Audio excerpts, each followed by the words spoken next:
Bem-vindo, gente, a mais uma edição do nosso Café Socioambiental, que é realizado pelo CASA já, o Centro Acadêmico das Socioambientais, há alguns anos. Eu sou a Isadora, estou no terceiro período das Socioambientais. O Neres e o Adriano também vão ajudar aqui hoje a fazer a mediação. Querem se apresentar? Dá um oizinho aí.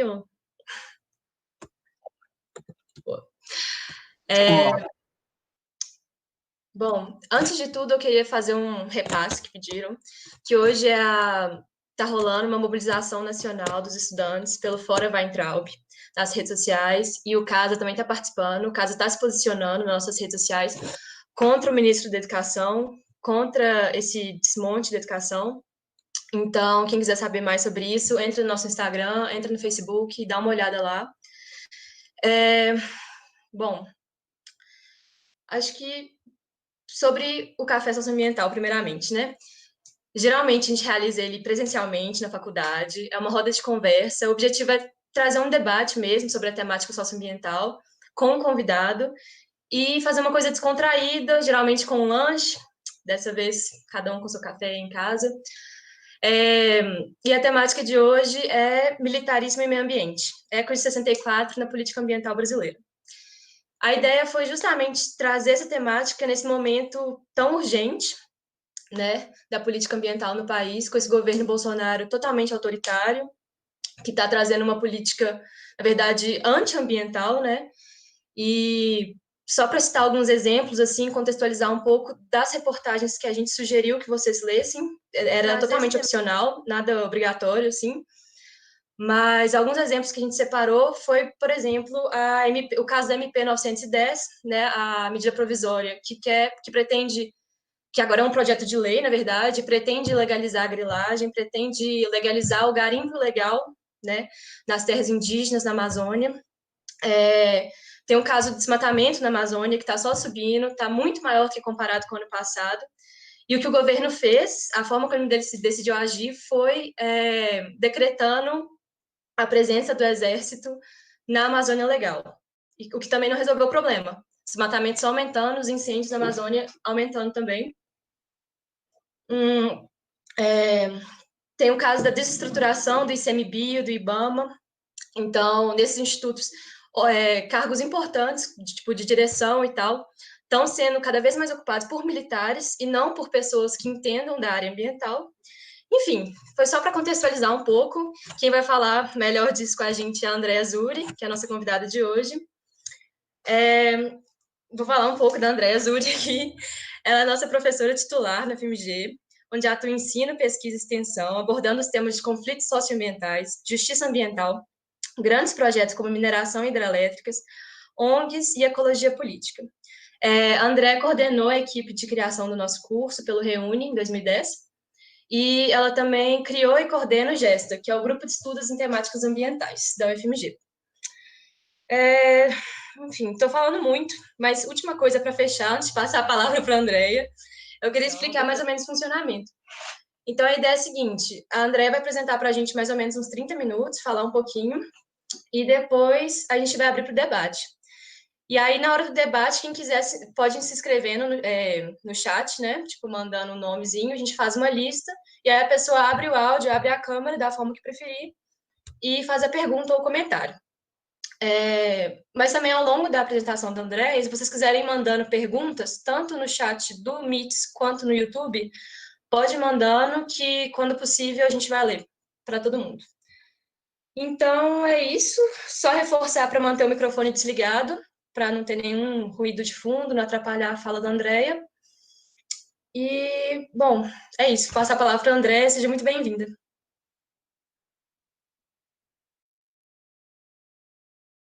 Andréia, você ainda está mutado. Ah, tá. Desculpa. Estão me ouvindo? Então, boa noite. Obrigada pelo convite. É sempre muito gratificante falar com os alunos das ciências socioambientais. Já estava com saudade, né? E fiquei muito honrada com o convite. Acho que o tema é um tema bastante relevante, também sensível hoje, né? No contexto que a gente está vivendo, como já anunciou a Isadora. Então, eu vou tentar, então, contribuir aqui para a nossa reflexão, para a nossa compreensão, né, sobre esses discursos militares sobre a Amazônia e todo esse desenvolvimento que a gente vem assistindo hoje. Eu não sou uma especialista em Forças Armadas, né?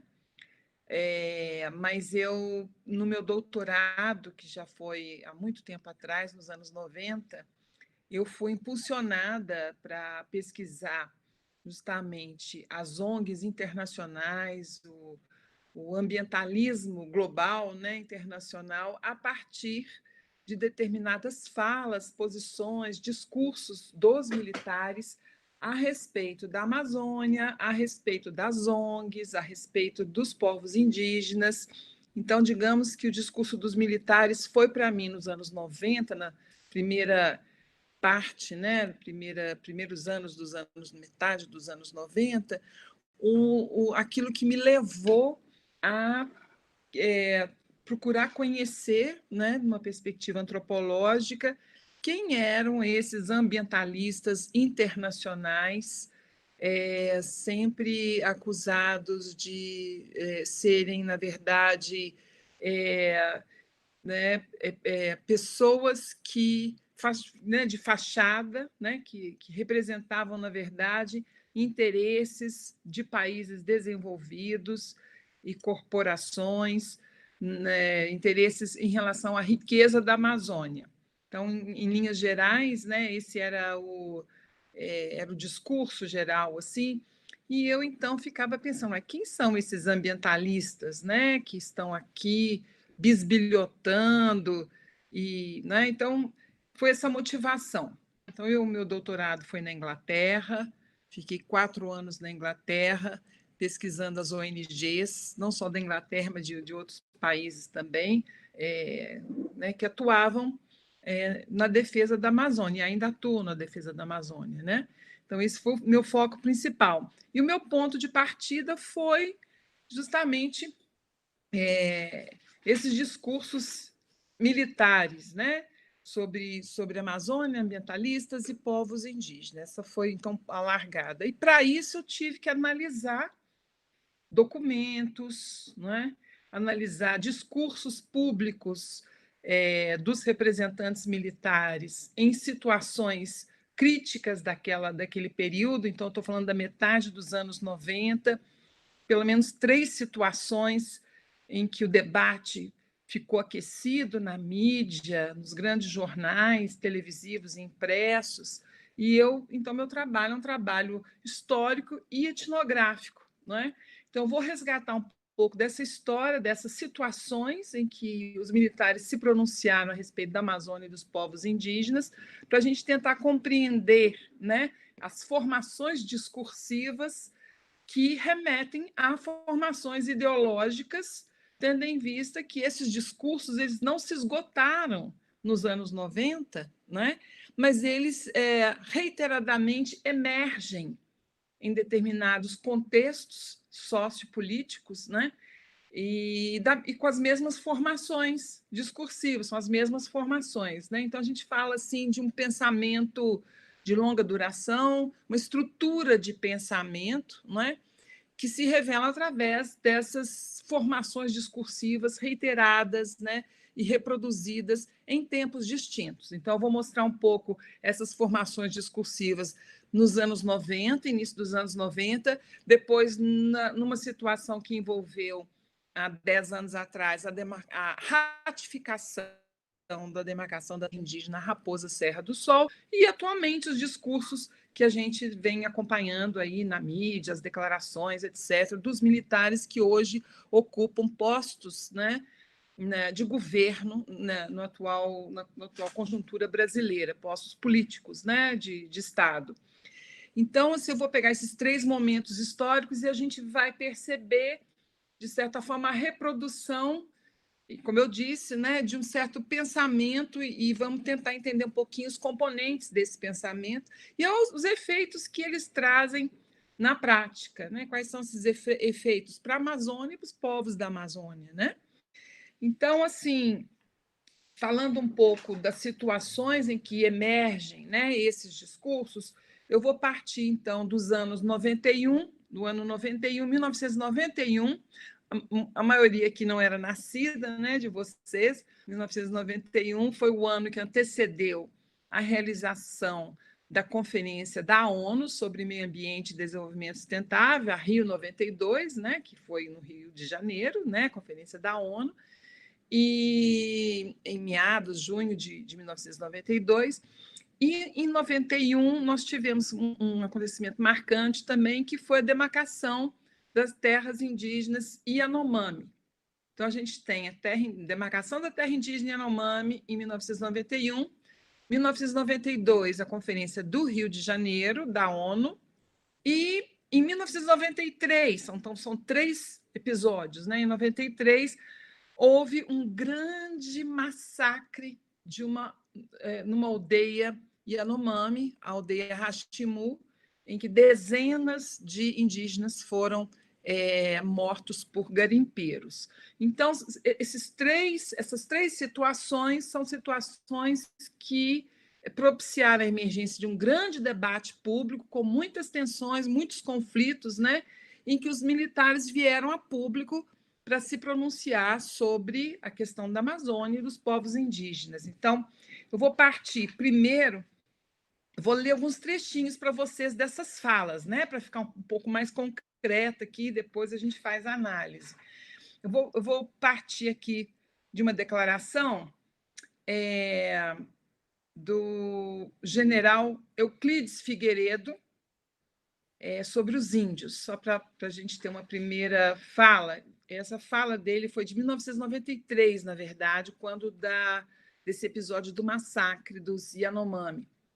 Ele diz assim sobre os índios: não tem inteligência, abre aspas, né? Vou citar, não tem inteligência nenhuma. São como animais que nascem e se reproduzem.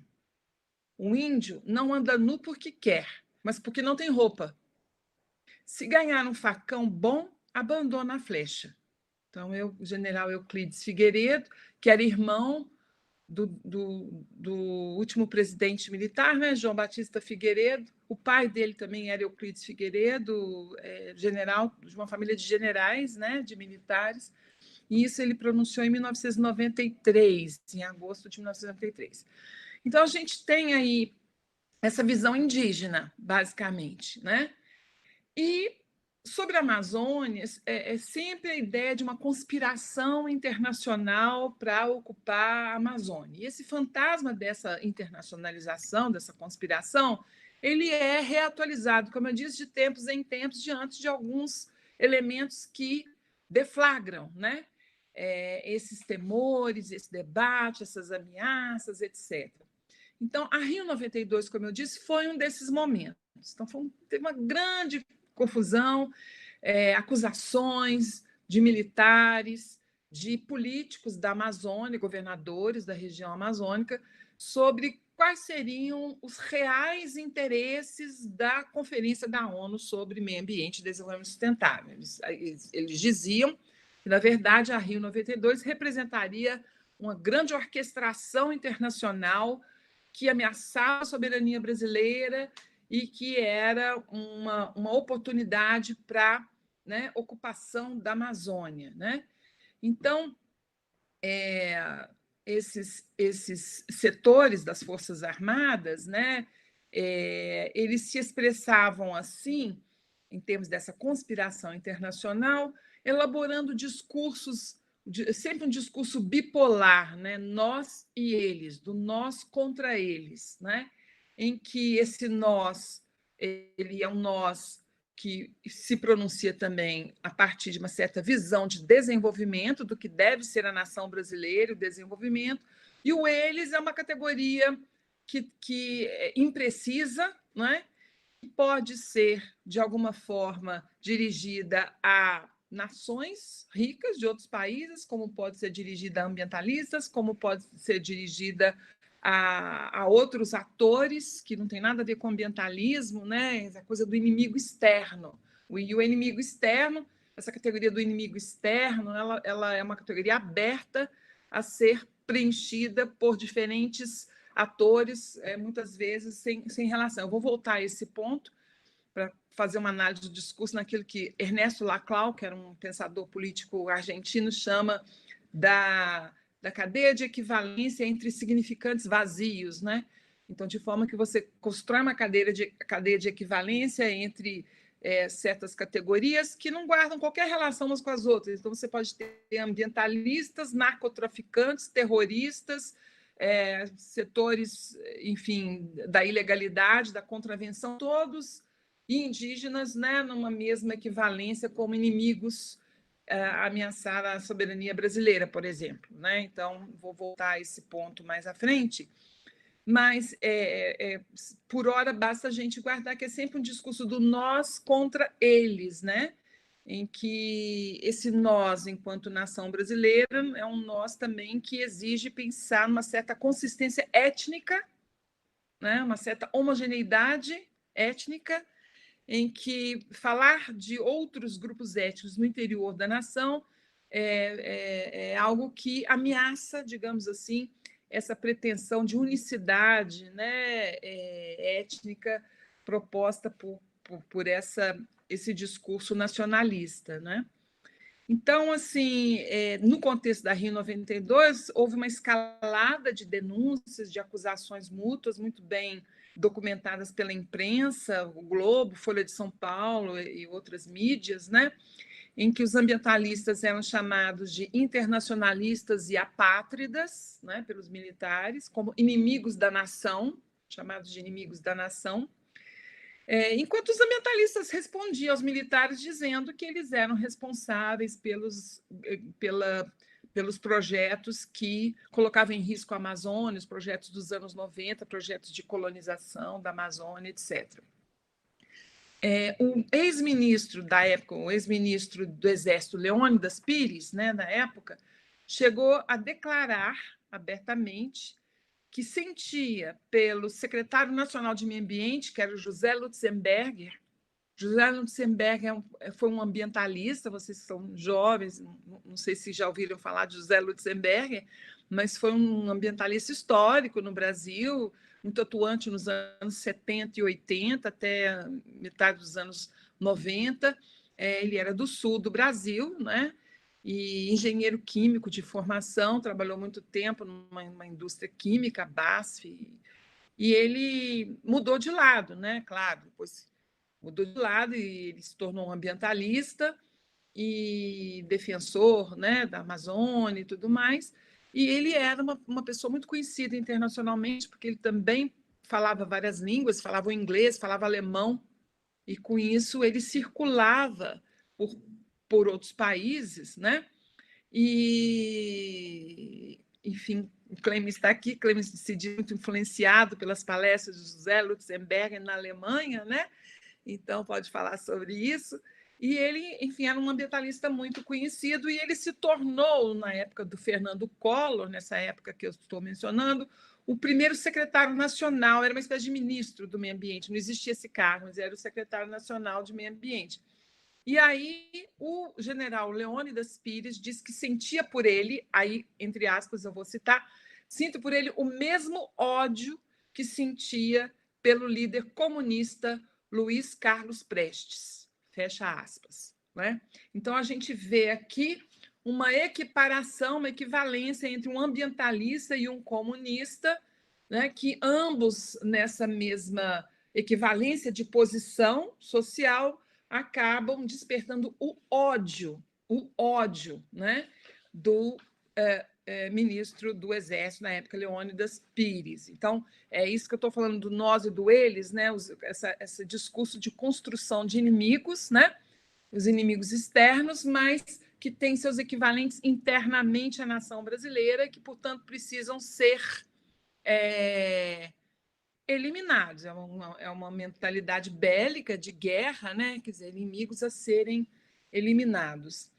Nessa mesma época, então, já citei alguns discursos, eu queria citar aqui um documento que foi produzido em 1991, em outubro de 1991, por militares reunidos num seminário organizado pela Escola do Comando Estado-Maior do Exército, a ECEME, e o Centro Brasileiro de Estudos Estratégicos. eles fizeram um seminário, convidaram personalidades do norte, né? Os governadores de Amazonas, do Pará, de Roraima, etc. E desse seminário eles publicaram um livro. Então, minha análise vem dessa espécie de ata, né, de registro, né, dos anais desse evento, né?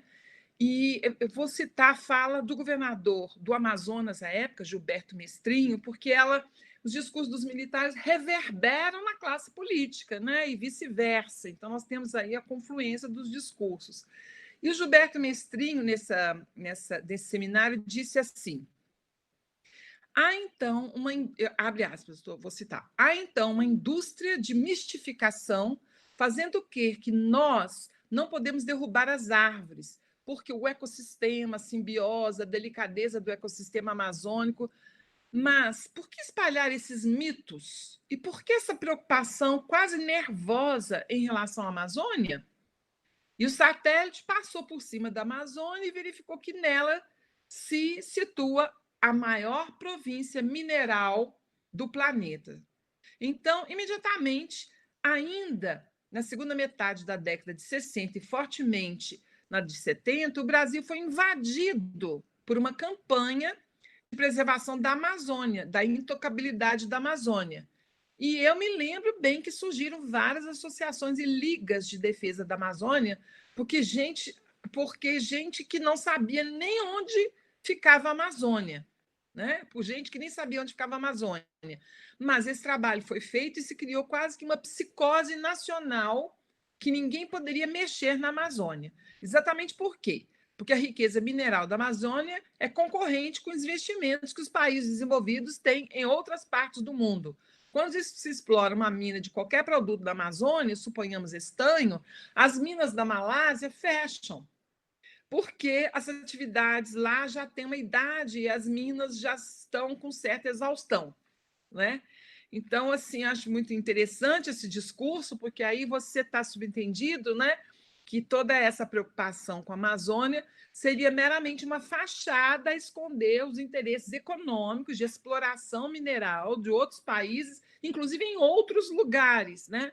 Então, é como se os outros países, não deixassem o Brasil se desenvolver, entre aspas, né, explorar o minério daqui por conta dos seus interesses em outras regiões. Então, vejam que há um genuíno interesse, né, a ideia de que exista um genuíno interesse pela preservação da Amazônia, ela está fora de questão, né?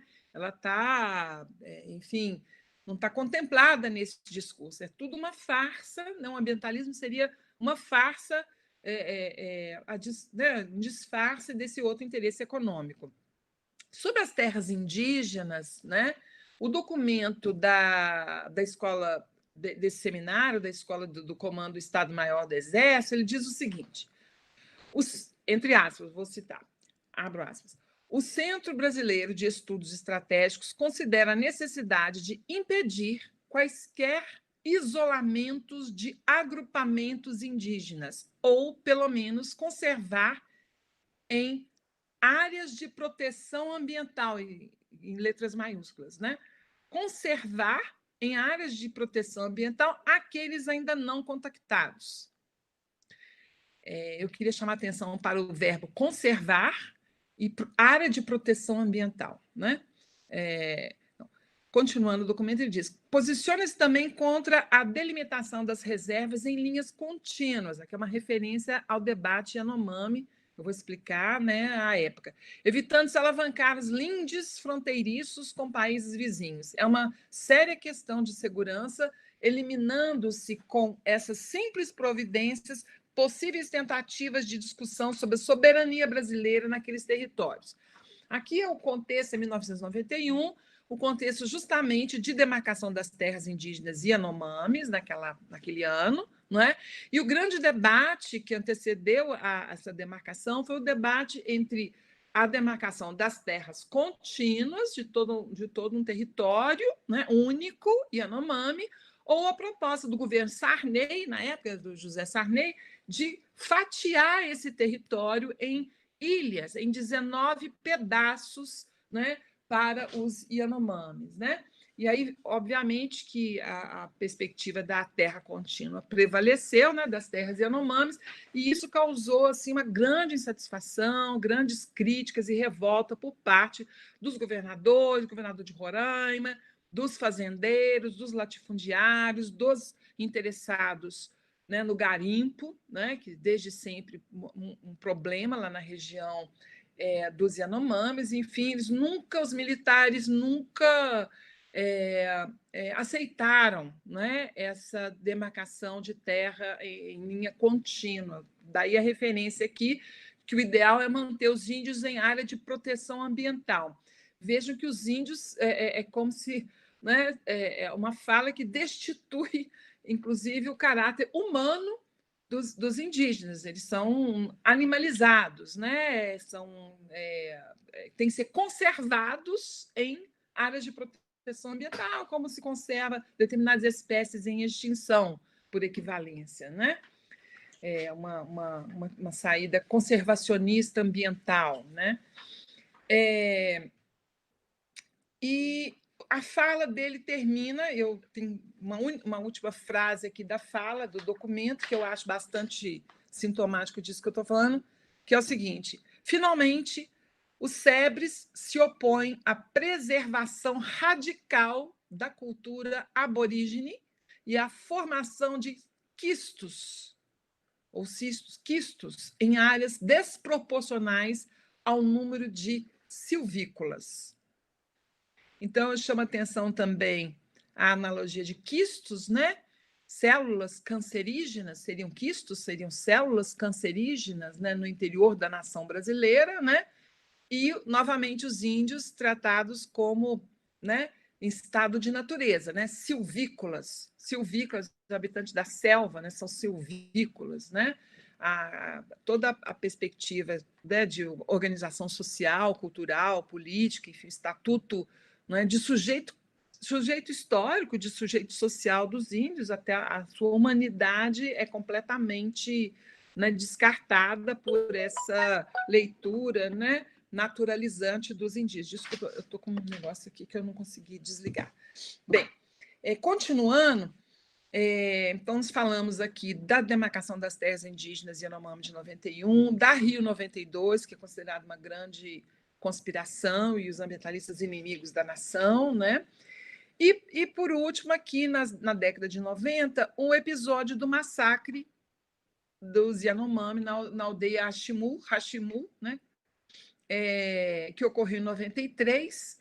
Foi um massacre terrível, com dezenas de indígenas mortos, mas na época a gente não tinha computador, não tinha internet, não tinha nada disso. A notícia do massacre chegou até nós um mês depois de ocorrido, 30 dias depois de ocorrido, né? E aí, em função disso, deflagrou toda uma série de, né, questões, dúvidas, suspeição, debate, se tinha, não tinha havido, quantos tinham morrido. Era um embate entre Yanomamis e garimpeiros, mas será? Como? Inclusive, foi uma discussão intensa que foi da negação do massacre até a minimização do número, né, de mortos e coisas do gênero, né? Então, o general do Exército, o ministro do Exército, Zenildo Lucena, na época, Zenildo Lucena, ele declarou o seguinte, abre aspas: é uma preocupação nossa. A riqueza da Amazônia nos leva a essas preocupações. Há um grande interesse na área e a maior reserva mineral do mundo, como a permanente presença de garimpeiros indica. A questão da nação Yanomami, entre aspas, é muito perigosa. Nação é a nação brasileira. Precisamos ser cautelosos. Há o caso da Bósnia para prová-lo. Quem sabe o que os Yanomamis vão querer mais tarde, depois da aculturação nas fronteiras com a Venezuela e com os parentes do outro lado? Não é? Porque os Yanomamis, eles têm grupos que vivem no Brasil e grupos Yanomami que estão na divisa com a Venezuela, né? Isso também coloca os Yanomamis numa espécie de lugar de fronteira, né? Em que eles podem ser amigos ou inimigos. De toda forma, como diz o Bauman, né, o estrangeiro, né, aquele que pode ser amigo ou inimigo, justamente porque ele está nesse lugar liminar, né, que pode estar nessa nação e pode estar na outra nação. Então, ele é colocado também como um sujeito perigoso ao ocupar esse lugar de fronteira, né? E já naquela época, o líder Yanomami, Davi Yanomami, ele já dizia: os militares nunca vieram falar comigo. Eu, entre aspas, eu abro aspas para citar. Os militares nunca vieram falar comigo. Os garimpeiros não têm trabalho, por isso eles vêm aqui. Os garimpeiros não têm terra, por isso eles vagam. Eles são pobres, eles não têm nada. Seus filhos e esposas ficam doentes. O governo não lhes dá terra e emprego. Se houvesse empregos nas cidades, eles ficavam lá. Como eles não têm nada, eles querem entrar na reserva. Eles são incitados por outros atrás deles. Eles atacam os Yanomamis e têm os patrões deles para defendê-los nas cidades. A culpa é dos homens que moram em mansões na cidade. Eles não gastam energia ou sujam suas mãos. Os garimpeiros são pagos para matar os índios e criar problemas. E por isso que eles são perigosos. Os garimpeiros estão sempre rindo, os Yanomamis estão chorando. Mas, mais tarde, os garimpeiros vão pagar por nossos mortos. Seus filhos vão sofrer, suas famílias vão sofrer comendo lixo nas ruas das grandes cidades. Isso já está acontecendo com as crianças por causa dos erros dos pais, erros dos governos, erros dos políticos. Então, uma fala do Davi Yanomami de 1993, dessa época, né? Que é uma fala bastante atual. Os garimpeiros também continuam lá, né? Mais de 20 anos, aí, 25 anos, quanto tempo nós temos? Quase 30 anos. Os garimpeiros continuam lá, né? E os conflitos continuam, e a saúde indígena totalmente ameaçada nesse contexto de Covid, né? Estamos todos aí acompanhando, muito apreensivos a situação. Então, eu trouxe aqui para vocês algumas situações dos anos 90, né, com alguns discursos dos militares em relação à Amazônia e os indígenas. 10 anos depois, vou passar para a década seguinte, né, vou de 10 em 10 anos, né, trazendo outros elementos aqui, como esses discursos eles retornam, né? Então, na década seguinte, né, em 2001, foi identificado lá em Marabá uma base de espionagem militar na cidade de Marabá. A gente está falando de 2001, governo Fernando Henrique Cardoso, social-democrata, e os militares estavam ali espionando ONGs, movimentos sociais, partidos políticos, sindicatos. Haviam fichas de todas essas entidades, né? Entidades e instituições próprias, características de sociedades democráticas, né? Partido político, sindicato, movimento social, não é? E todos ali fichados e classificados como, entre aspas, forças adversas. Eles foram considerados forças adversas pelos militares e, nos documentos, os militares admitiam, abro aspas, arranhar direitos em seu combate. Não é? Repito, arranhar direitos em seu combate. Não é? Então, combate às forças adversas. Então, novamente, a gente vê o jogo da construção de inimigo interno ou inimigo externo, forças adversas, forças, algumas vezes chamadas também de subversivas, né? Ou terroristas, que precisam ser combatidos, que precisam ser eliminados, né?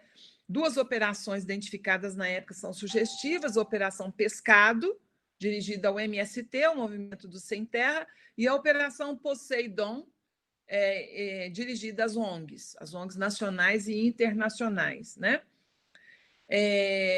Isso em 2001. Em 2005, nós temos a demarcação da terra indígena Raposa Serra do Sol, também em Roraima, né? E o mesmo debate envolvendo a questão de terras contínuas ou fragmentadas em ilhas, ele acontece também, esse debate, no caso da terra indígena Raposa Serra do Sol, que compreende 5 grupos indígenas, né? Diferentes grupos indígenas.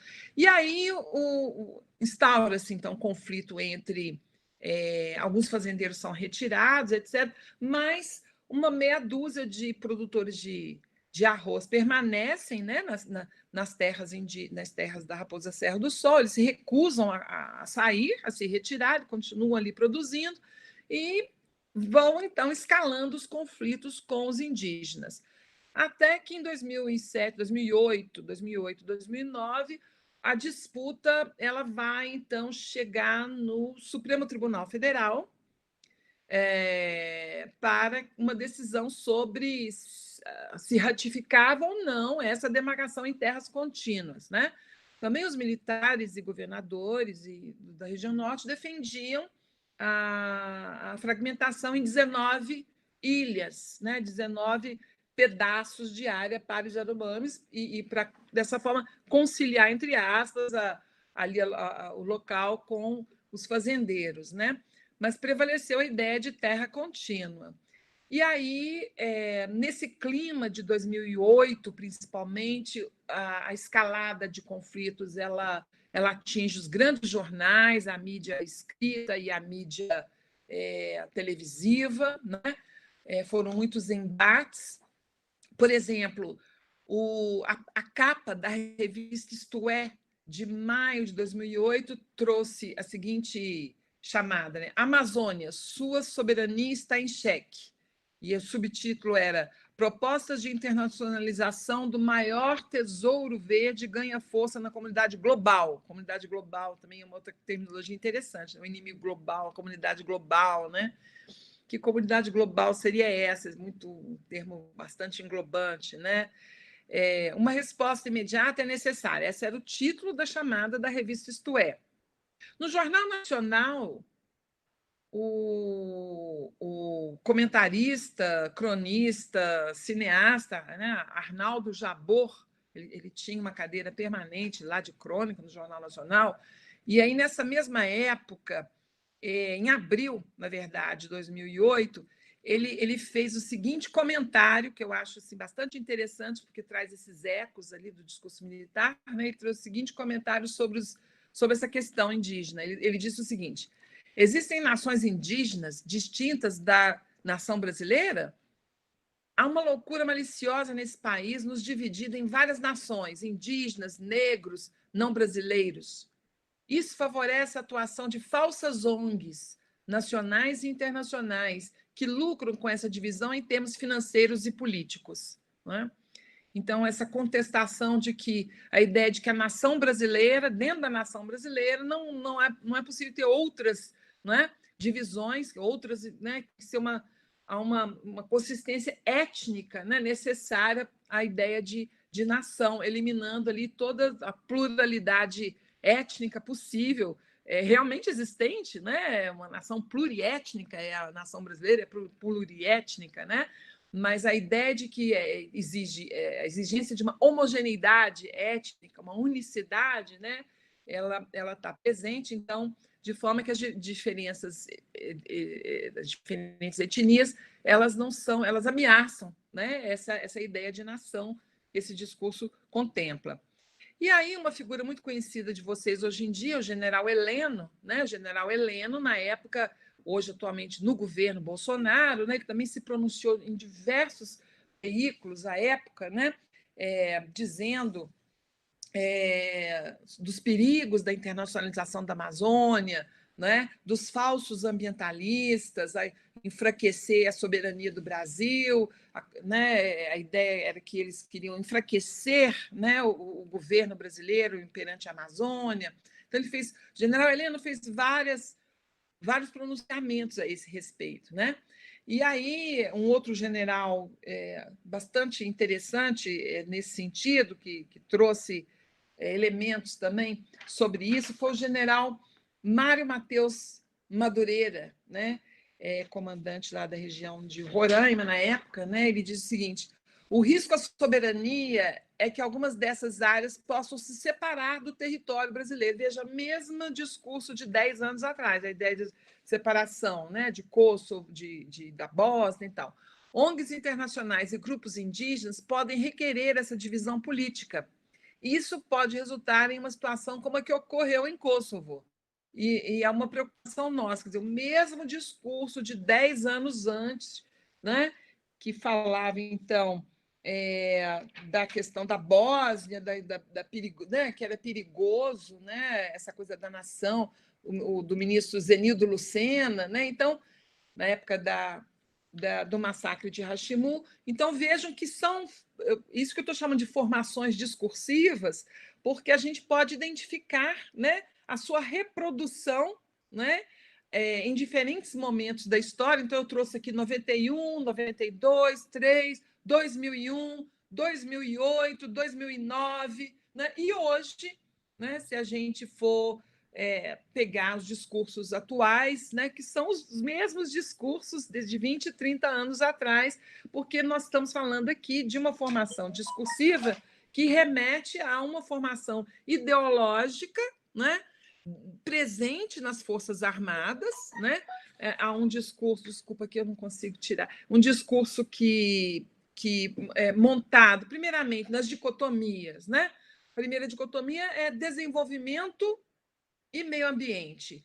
Essa dicotomia desenvolvimento-meio ambiente, ela existe na sociedade brasileira, ela não é propriedade dos militares, ela está presente na né, mentalidade, digamos assim, na estrutura de pensamento dos militares, mas ela não é própria, única, né, desse segmento. A gente pode lembrar, inclusive, discursos do presidente Lula, né, com a mesma tipo de formação, né, defendendo o desenvolvimento do Brasil, e tratando o meio ambiente como empecilho, como barreira, né?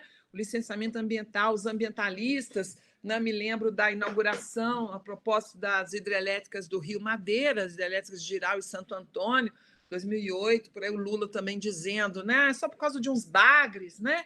Só por causa de uns bagres, os ambientalistas estão criando problemas, precisamos desenvolver, né, o Brasil, né? Então, esse projeto desenvolvimentista, esse discurso desenvolvimentista, ele é um discurso que transcende as delimitações aí, né, os limites ideológicos, partidários, né, partidários ideológicos, ele parece permear vários partidos, né? Inclusive, a gente pode falar um pouco sobre isso, as grandes obras, né? A gente teve no governo Fernando Henrique Cardoso, PSDB, o programa Avança Brasil, que tinha essa característica de apontar os eixos de desenvolvimento em termos assim de abertura de estradas, construção de portos, etc., na fronteira da Amazônia, né? Depois do Fernando Henrique, nós tivemos o PAC, o Programa de Aceleração do Crescimento, com os dois governos Lula, PAC 1, PAC 2, né? E aí as grandes hidrelétricas que foram suspensas nos anos 80, né? Pela resistência dos povos lá da Amazônia e dos ambientalistas, elas voltam esses projetos com o governo Lula, inclusive Belo Monte foi a obra paradigmática nesse sentido, terminada com o governo Dilma, né, com a defesa do governo Dilma, com todas as consequências, enfim, que a gente pode discutir, mas são né, o PT, no caso dos governos do PT, um novo desenvolvimentismo, né? Então, são discursos desenvolvimentistas que recriam uma certa oposição ao discurso ambiental, uma oposição que nos regimes internacionais de governança, ela deixa de existir, né? Porque as conferências da ONU, a Rio 92 e outras, foram conferências que trouxeram, na verdade, um discurso convergente com o capital, né? Um discurso convergente com os interesses econômicos. Às vezes pode parecer o contrário, né? Pode parecer o discurso da sustentabilidade, do desenvolvimento sustentável. É um discurso que veio revolucionar, mas, na verdade, ele é um discurso que veio, né, conformar, criar um consenso, criar uma ponte conciliatória, né, com o discurso do desenvolvimento. Não é à toa que é desenvolvimento sustentável, o desenvolvimento continua lá como substantivo, a guiar, né, a ideia da sustentabilidade. Né? E aí o paradigma da modernização ecológica é um paradigma que, a rigor, não compromete os ideais desenvolvimentistas, né? Porque é um paradigma centrado em soluções de mercado, né? De que os problemas ambientais podem ser solucionados com algumas providências, algumas estratégias no âmbito do próprio mercado, através de novas tecnologias, né? Do input de novas tecnologias, eficiência energética, por exemplo, a produção, né? E a costura de impacto, né? De um consenso político em torno dessas questões. É o tripé, né? Que é o tripé do desenvolvimento sustentável, que é o tripé da modernização ecológica, eficiência tecnológica, né? Com soluções de mercado e através de um grande consenso. Então, é um discurso moderado, moderador, né? Conciliatório, de consenso, e que nem esse discurso, digamos assim, né? Ele vem sendo hoje, né? Não consegue apelar para essa frente aos discursos mais desenvolvimentistas, porque hoje em dia nem sei se tem esse discurso desenvolvimentista, porque está difícil da gente entender qual é o projeto político do atual governo em termos de economia, né? Então a gente também não consegue visualizar muito bem como é que se situa essa perspectiva do desenvolvimento para esse atual governo que nós temos. Eu queria chamar a atenção, em termos de análise, né? Só para finalizar, então, porque eu acho melhor, acho que eu já passei do meu ponto, né? E para a gente abrir para o debate, e aí acho que fica mais aqui enriquecedor, que esse discurso, nós, eles, esse discurso militar, não aconteceu só no Brasil. Há outros estudos na América Latina que mostram uma tendência semelhante, né, em relação ao meio ambiente e essa dicotomia desenvolvimento-meio ambiente. Um autor que eu pesquisei na época, o antropólogo Jonathan Hill, analisou na Venezuela como que essas metáforas radicais, ele chama de metáforas radicais, né, como terrorista, subversivo, comunista, né, elas acabam, ou forças adversas, né, elas acabam permitindo uma acomodação semântica, né, de modo que a categoria de subversivo pode se expandir enormemente para abraçar tanto grupos indígenas, ambientalistas, como eu disse, traficantes, narcotraficantes ou contraventores, etc., indistintamente, né? Trata-se de eliminar aquele que pensa diferente de mim ou aquele que tem um outro projeto que não é o meu projeto, esse meu projeto de desenvolvimento. Isso pode ser aberto, né? Se encaixar, digamos assim, há várias categorias. Aquilo que eu disse no início, né? Aquilo que Ernesto Laclau chama de significantes vazios que, através de uma cadeia de significado, de equivalência de significado, são colocados lado a lado e produzem, portanto, um efeito, não é? Como eu disse, de equivalência, quer dizer, o significado do que é um ambientalista, ou do que é, o que é um comunista, do que é um subversivo, o que é um terrorista, tudo isso é esvaziado, né? Para ser, então, correlacionado numa cadeia de significação e que produzem, então, similaridades, né? Que colocam todos esses outros no mesmo lugar, digamos assim, como os inimigos da nação, como subversivos ou como forças adversas, outras terminologias. Hoje em dia todo mundo é comunista, né? Então acho que a palavra agora que sintetiza, né, aquele que contraria certa visão de mundo é o comunista. Não interessa muito bem o que é o comunismo, mas é o meu inimigo é o comunista, né? Um pouco por aí. Então eu acho que talvez eu pare por aqui, né? Acho que as questões e situações da atualidade todo mundo está acompanhando aí nos jornais. Eu só queria lembrar que, efetivamente, na campanha de 2018, a promessa de campanha do Jair Bolsonaro era não né, não demarcar nenhum centímetro de terra para os indígenas. E, de fato, no seu primeiro dia de governo, o primeiro ato presidencial, o ato presidencial é algo que marca simbolicamente, né? É algo que diz, né? É um discurso que diz: olha, eu vim para isso, né? Então, o primeiro ato presidencial foi o ato de deslocar a FUNAI do Ministério da Justiça para o Ministério da Agricultura, submeter, e disso daí sucedeu-se uma série de, né, questões, vai para o Ministério da Família, Mulher, e depois volta. Então, foi justamente, né? E a gente tem também registro de várias reuniões em que os ruralistas claramente pediram o fim da FUNAI, o fim do IBAMA, o IBAMA considerado aí por eles como uma fábrica de multas, né? Há, inclusive, denominações como terroristas, né? Os ambientalistas são terroristas do IBAMA, de forma que tudo isso nos faz lembrar dessa formação discursiva, como eu disse, que é duradoura, que nunca acabou, ela é atualizada sistematicamente, né, diante de novos contextos por esses atores que estão aí agora ocupando os espaços de governo no nosso país atualmente. É isso, gente. Eu vou me colocar aqui, então, à disposição para o debate. Obrigada. Muito bom, obrigada, Andréia. Obrigada pela apresentação. A gente vai abrir para o debate agora, já tem umas perguntas que foram enviadas, mas pode começar a fazer. Eu não sei se já está rolando uma lista aí com os inscritos, mas quem quiser falar, pode mandar seu nome, pode falar aqui, aí no chat. E eu queria comentar uma coisa antes, que a Andréia leu uma frase do Davi Copenaua, né, que é Yanomami, e eu lembrei de uma outra frase dele que está no livro A Queda do Céu, que está bem famoso, inclusive, que é um diálogo entre o Davi Copenaua e um general durante uma audiência com José Sarney em 1989.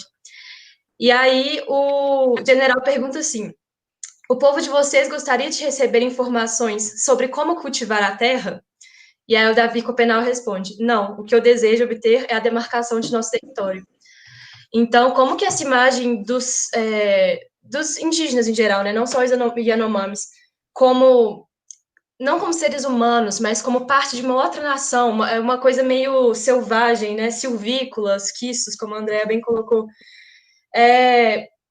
faz com que essas coisas, por exemplo, 40 mil garimpeiros, né, que foi o que teve na terra Yanomami durante o auge do garimpo, da exploração de ouro lá. 40 mil garimpeiros invadindo a terra indígena, o massacre de Racimu, sejam coisas que, tudo bem, né, porque não é a nação brasileira, são indígenas que não participam da nação brasileira. E aí o exército entra como esse herói que vai defender os interesses da nação. Mas, enfim, são questões, né, a André colocou isso tudo muito bem. Então, vou ver aqui se já tem gente inscrita. Se não, Nery, você quer ler alguma pergunta?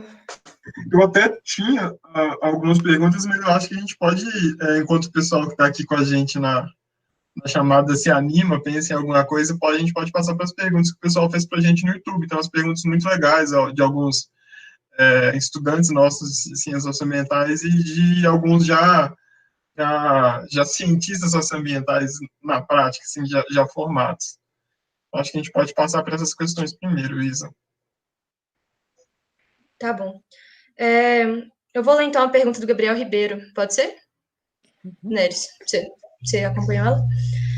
Tá, o Gabriel Ribeiro, que ele é graduado já em Ciências Socioambientais, ex-gesta.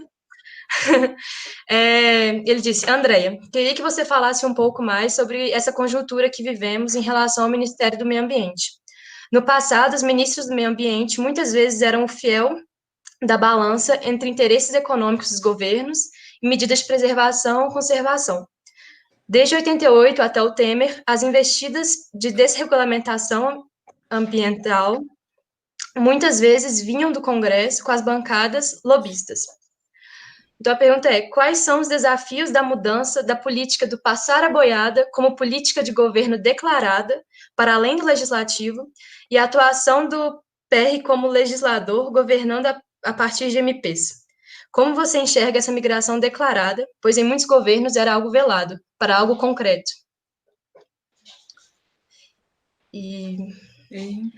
Para responder já? Acho que pode responder essa de uma vez.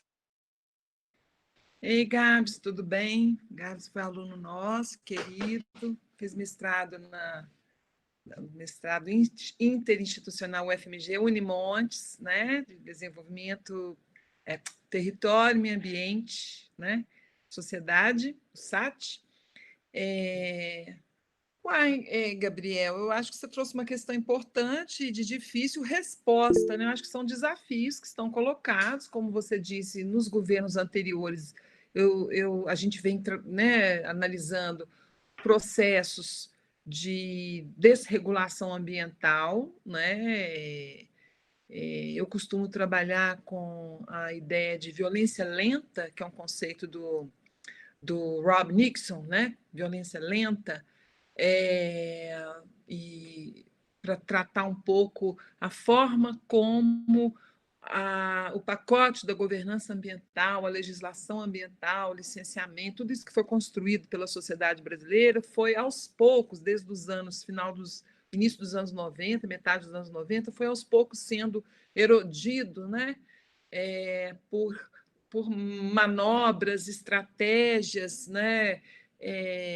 No caso do licenciamento ambiental, isso é muito visível, né? A ideia de mitigações, compensações, né? O paradigma da adequação ambiental, em que todos os projetos são aprovados desde que você faça, né, prescreva determinadas medidas de compensação e mitigação, mas também mais tarde como que essas condicionantes para aprovação de licenças ela foi sendo a lista foi né, sendo cada vez mais crescente, né? Então eu chamo assim esse processo de desregulação, processo lento de desregulação, na violência lenta, né? A gente vê assim o desrespeito à Constituição e à legislação ambiental, né? Os expedientes de criar figuras que não existiam no arcabouço, né? Da política ambiental, por exemplo, licença prévia, licença prévia para canteiro de obras, no caso de Belo Monte, né? Ou a fragmentação de licenças, né? Atingido emergencial e atingido não sei o quê, no caso de, você conhece muito bem também, né, de Conceição do Mato Dentro, né? Os vários expedientes de fragmentação com criação de figuras assim do licenciamento que não existiam, né? Então são expedientes que vão desregulando, criando ali um ambiente de, né, decisões que eram ilegais e aí vão sendo legalizadas ad hoc, né, por esses expedientes e com isso né, dilacerando mesmo né, o arcabouço, né, das normativas, etc. Isso que eu chamo de violência lenta. E o que a gente vê hoje com o governo Bolsonaro é uma política de desmanche ambiental, né? Não é mais desregulação ambiental, mas é uma política de desmanche, né? Do meio ambiente, do sistema ambiental e tudo isso. Então, é uma política de violência, né? Que é a destruição, pura e simplesmente, sem adjetivação. Então, não é mais uma violência lenta que vai corroendo, né, por dentro, mas é uma política aberta, declarada, como você diz, do passar a boiada, né? E com claro endereçamento, né, de interesse, não tem nada a ver, é uma política antiambiental e anti-indigenista, isso não tenha dúvida, né? Nós estamos vivendo um momento de políticas antidemocráticas, antiambientais e anti-indígenas. Então, o desafio nosso é muito grande, né? Porque por muito tempo, independentemente de governos, né, governos mais progressistas, menos progressistas, esse esquema de desregulação ambiental ele foi, como eu disse, diante da ideologia do desenvolvimento, da ideia de que desenvolvimento é isso, né? São essas obras, né? E aí isso foi corroendo, né? E uma certa permissividade foi tomando conta, né, das dinâmicas e das práticas, né, dos processos decisórios e não participativos, né, que é prescrito na normativa que é participativa, de fato não é participativo, né, uma participação para aceitação, para acomodação, né, para cumprimento de normas, né, uma participação burocrática, né, para efeito assim. Então, o desafio nosso ele é imenso, acho que é a consciência de que ele está aí, ele é realmente um paradigma da destruição, né, da desconstrução, do desmanche, e é antiambiental, anticientífico, está tudo meio relacionado, né? É anticientífico, antitécnico, antiambiental, e anti-indígena, né? Então, são ameaças aos direitos, ameaças à Constituição, ao Estado Democrático de Direito. Então, nós já estamos vivendo um contexto, né, de crítico em relação às liberdades.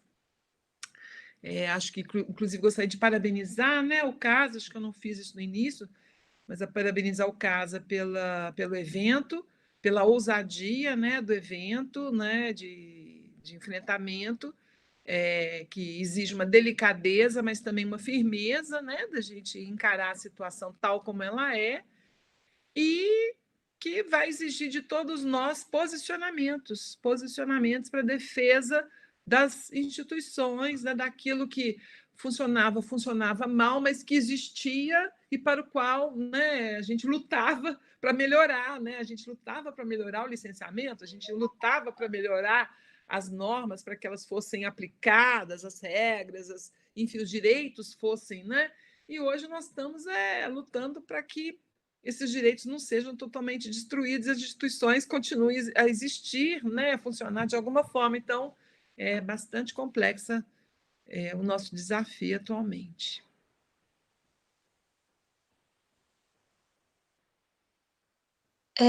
Bom, tem mais perguntas aqui. Eu vou primeiro ler um comentário que o José Adilson Lino dos Santos fez no YouTube. Ele comentou sobre declarações emblemáticas dos militares sobre os povos indígenas e a questão ambiental. Vale lembrar do coronel Carlos Aloysio Weber. O comentário é: como você pensa que nós fizemos 800 quilômetros de estrada, pedindo licença, usando a mesma tática dos portugueses que não pediam licença aos espanhóis para cruzar a linha de Tordesilhas? Se tudo que fizemos não tivesse dado certo, eu estaria na cadeia, velho. E tem uma pergunta do Leon Souza. Ele pergunta: André, como você avalia o sentimento do medo que é vinculado à figura dos militares? As comunidades, mesmo aquelas que constroem resistência, se sentem amedrontadas com a presença dos militares. Como isso tem sido construído ou ganhado novos significados nesse atual momento? Só trazer, acho que a gente já pode talvez colocar mais uma pergunta assim para a Andrea também e comentar que parece que o Leão também ele é exército também, ele deixa no comentário dele. Aí e acho que ela foge um pouquinho assim do nosso tema, mas talvez o pessoal queira comentar um pouco sobre isso também. A Raquel ela pediu para perguntar que ela falou assim: e que André comentasse sobre a compra de respiradores e construção de hospitais usando dinheiro dos repasses da reparação pagas ao Estado relacionados aos desastres de Mariana e Brumadinho. Está exatamente no nosso tema, mas eu acho que passa muito das reflexões que o pessoal nas ações ambientais faz.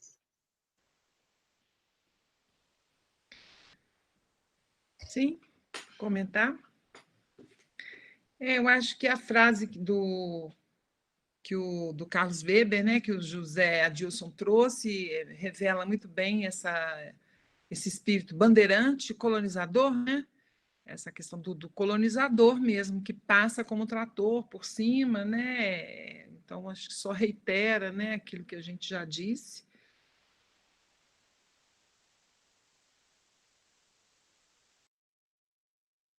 Estudante de Ciências Sociais na UFMG, nosso bolsista, e atualmente há muito tempo já, ele é um dos membros, né, integrantes da Caritas, lá no norte de Minas, né? Leon, o sentimento do medo em relação aos militares, o medo é um sentimento real. O medo, eu acho que o medo ele é real, né? O que a gente não pode é entrar em pânico ou entrar deixar que o medo imobilize, né? Nos imobilize. Então, eu acho saudável ter medo, porque o medo ele existe diante do real, né? Então, isso é sinal de que as comunidades, né, conhecem a história do país, sabem o que aconteceu no passado, sabem o que pode acontecer com elas, sabem o que os poderosos fazem lá, na barranca do Rio, São Francisco e tudo mais, né? Sabe a luta que é essa confluência de forças e de poderes, né? Então, é um medo real. Agora, esse medo, ele não pode ser, né, nos levar, né? Eu também sinto medo, todos nós sentimos medo, né? Medo da violência, da força bruta, da estupidez, né, da tortura. Isso tudo a gente conhece, sabe da história. Quem não conhece está vivendo num outro mundo, né? Quem nega isso tudo está vivendo num outro mundo. Então, o medo dessa violência ele é muito concreto, né? E saudável até certo ponto. Mas a gente tem que lutar pela liberdade, né? Pela liberdade, pela razão, pelo espaço do diálogo, pela democracia, não é? Tudo isso com que a gente vem lutando já há centenas de anos aí, né? Séculos de luta por isso, vai e vem. A história não é linear, né? A gente está aprendendo isso agora aqui, ou vivenciando isso agora, né? Que a história não é linear. Eu me lembro que na época da minha tese, o meu estranhamento em relação ao discurso dos militares era um estranhamento assim, gente, que discurso mais anacrônico, logo agora, isso 1989, né? Foi o ano que caiu o Muro de Berlim. Caiu o Muro de Berlim, quer dizer, o mundo, a Guerra Fria acabou, aquele mundo, né, comunista e mundo, aquilo tinha acabado. Então, e aí a gente muita teoria sobre globalização, sobre os limites dos estados-nação, a quebra de fronteiras, o fluxo de pessoas, fluxo de capital, fluxo econômico, fluxo tecnológico, né? Era muita ideia de fluxo híbrido, mistura, não é? E que a gente então questionava: será que vai acabar o Estado-nação? Será que vai acabar essas fronteiras? Então o mundo vai virar o quê? É um fluxo, é uma coisa.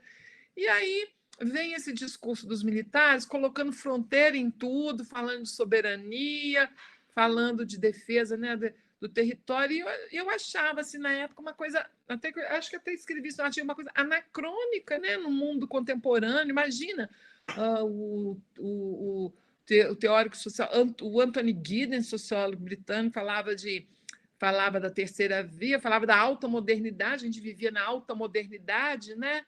Que aqui a modernidade é uma coisa que começa lá geograficamente restrita à Europa e que ela vai a partir da Revolução Industrial, e aí a modernidade, para todo sempre modernidade, Estado-nação é moderno e a globalização é a alta modernidade, né? Então a gente achava que, deixa eu tentar desligar isso aqui, a gente achava que realmente esse discurso que defendia-se a soberania, a nação, o Estado, era anacrônica, resquícios de uma época. Mas não é porque a história ela não é realmente evolutiva, né? Não é uma história linear, evolutiva, né? Então você tem essas forças conservadoras, forças, né, autoritárias, etc., presentes em menor ou maior grau nas tradições históricas de cada sociedade e nas relações entre as sociedades, né? Então a gente está vivendo isso aqui, está vivendo isso nos Estados Unidos, está vivendo o recrudescimento dessas forças em vários países, né? Então é entender um pouco que são reações também, talvez reações, né, à ideia dessas aberturas, dessas, né, não é à toa que essas forças conservadoras elas criticam o globalismo, né? Acho que globalismo cultural, uma coisa, globalismo cultural, né? Não é à toa que o internacional é que ameaça, né, essas esferas maiores, porque a unidade principal tem que ser o Estado-nação, né? E a Padurai é um autor que, na época, ele problematizou muito a ideia do Estado-nação, né? O Estado-nação, Estado-nação, né? Dizendo um pouco assim, olha, o que está em crise não é o Estado nem a nação, o que está em crise é o Estado-nação, é o hífen, é o Estado-nação, né? A ideia de que você tem uma nação, um Estado, um território, um povo, uma língua, essa ideia estatal, né, de guardiã de uma soberania de uma nação, né, essa nação que é una, que é única, né, a ideia de um povo, um território, uma língua, uma nação, um todo, e que vai ali, né, colonizando, né, e matando, né, diferentes grupos étnicos, minorias, etc. As diferenças, né, a diferença ameaça essa ideia, né, a diferença étnica, a diferença cultural ameaça essa ideia de unicidade, né? Então ela precisa ser eliminada desse ponto de vista, né? Então o medo ele é real por causa disso, o medo de ser eliminado, né? Mas que desse medo nasça, né? A possibilidade da construção de um futuro, porque o futuro é o futuro dessa diversidade, né? E ela vai ter que se continuar lutando, né? Como se fez, né? Continuar se expressando e que encontre também eco, né, e força em outros grupos da sociedade que possam lhe apoiar, né, como cientistas socioambientais, antropólogos, sociólogos, né, esses que o desgoverno do desministro da deseducação quer eliminar, né? Não é à toa que ele não quer pagar sociólogo, não quer pagar antropólogo, não quero que, né, que tenha filósofo, porque são realmente, ou deveriam ser, né, aquelas disciplinas que refletem criticamente sobre a sociedade, né, que expõem, digamos assim, essas correntes, esses processos, enfim, né, as relações de poder, né, como que a história é construída, né, os silenciamentos, né, os desempoderamentos, os processos de subalternização, né? Enfim, não sei se respondi a sua pergunta, mas ela me faz pensar em tudo isso, né, de como que a gente tem que ter essa força desse nosso lugar, né, e cada vez mais.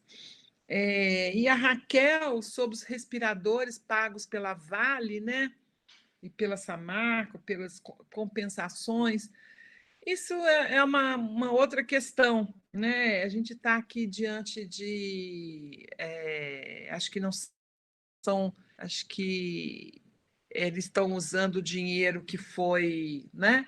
Que foi, na verdade, retido, né? Dessas empresas para ter esses gastos, né? E essas empresas apostam no marketing, né? Sempre positivo de como que eles estão atuando na sociedade para isso, para aquilo outro. Então, assim, é muito complicado, né? O desastre e as crises, como a pandemia, elas fazem emergir oportunistas, né? De várias tendências e de vários lugares. Então, eu vejo como um grande cinismo, né? Quando essas empresas, a Anglo American também apareceu outro dia no Jornal Nacional falando das contribuições lá no município de Conceição do Mato Dentro, né? Então eu vejo mais por esse lado, né, do marketing num contexto de crise, né? A oportunidade de limpar nome, né? Eu acho que é uma espécie de lavagem verde, né? Ou de lavagem sanitária, né? Lavagem da imagem, né? Espécie de uma lavagem da imagem que é promovida através a título dessas doações humanitárias, solidárias, né? Então, é muito triste isso, quando, na verdade, a Vale está com uma ação em Nova York, né? Os acionistas da Vale entraram com uma ação em Nova York e a Vale está negociando com esses acionistas o pagamento de 25 milhões de dólares, né? Para finalizar essa ação judicial. Então, ela vai pagar. O absurdo é assim: ela vai pagar os acionistas antes de pagar os atingidos de Mariana, né? Os acionistas alegam que foram prejudicados porque não sabiam que as estruturas lá em Mariana eram precárias e que o desastre era iminente, né? Então, eles entraram com uma ação lá na Justiça de Nova York. E a Vale vai pagar lá, antes de pagar aqui as vítimas, né? Então, é um outro debate que a gente poderia ter sobre também os limites das nossas instituições, né, jurídicas, das nossas instituições de defesa de direitos, né, curvados aí diante dessas grandes empresas e agora com a tranquilidade que se tem de que existe um governo que banca, né? A ideia de que existe um governo que banca, um governo amigo, né? Que é amigo das empresas e não necessariamente amigo do povo, da sociedade que elegeu, né? Isso eu falo do governo do Estado de Minas Gerais e do governo federal também, nos dois, né? Nos dois níveis.